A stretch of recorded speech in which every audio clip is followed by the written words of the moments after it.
Hi, I'm Sammy, and this is PoisonTap. PoisonTap is a combination of software that lives on a $5 Raspberry Pi Zero and the internet. When plugged into a locked or password-protected computer, it takes over all internet traffic momentarily.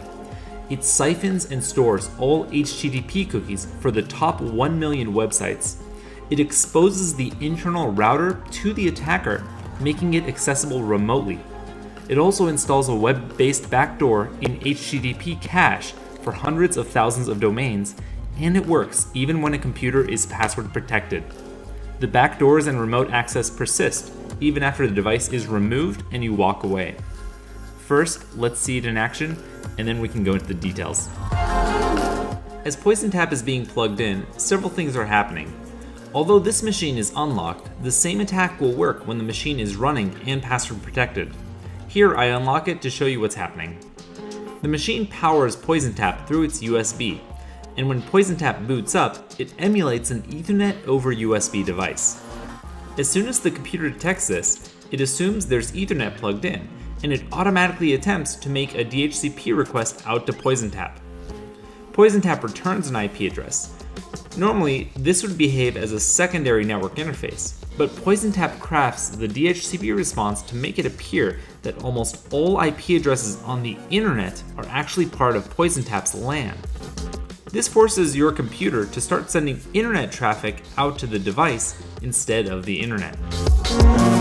Now that PoisonTap can intercept network traffic, as long as a browser is running on the machine and an HTTP request is made automatically, such as through an ad, AJAX request, or other dynamic web content, which happens on most sites even when the browser is entirely in the background, PoisonTap intercepts the request and responds with attack code that's interpreted by the browser. Once executed, the code launches 1 million hidden iframes to the top million websites, simultaneously stealing all cookies being sent to the websites. A website can avoid PoisonTap from stealing its cookies by using the secure flag on cookies and only allowing HTTPS. After exfiltrating cookies, PoisonTap cache poisons each domain, indefinitely force caching a web-based backdoor that produces a WebSocket out to a command and control server run by the attacker. Whenever the WebSocket is open, the attacker can remotely send commands to the victim and force their browser to execute JavaScript code. The attacker is also able to acquire same origin policy by producing iframes in the attack for the domain the attacker wishes to gain same origin on. This allows the attacker to make requests as the user with the user's cookies and view the responses with no visibility to the user.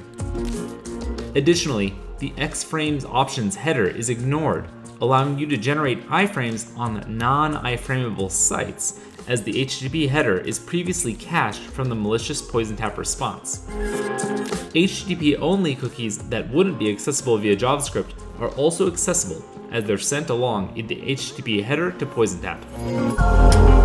PoisonTap also uses DNS rebinding to plant a cached backdoor on a hostname that temporarily points to the IP of PoisonTap, but once unplugged, points to the IP of the router. This allows the attacker to remotely access the victim's router, and I provide a public DNS server that performs specialized access to demonstrate this.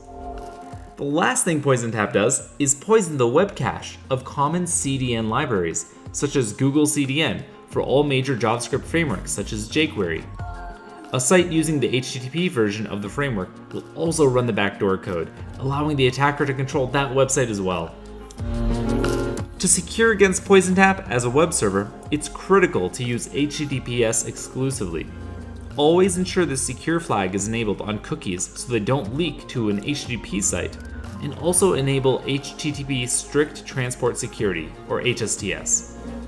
To protect a client machine, I suggest adding cement to all of your USB ports.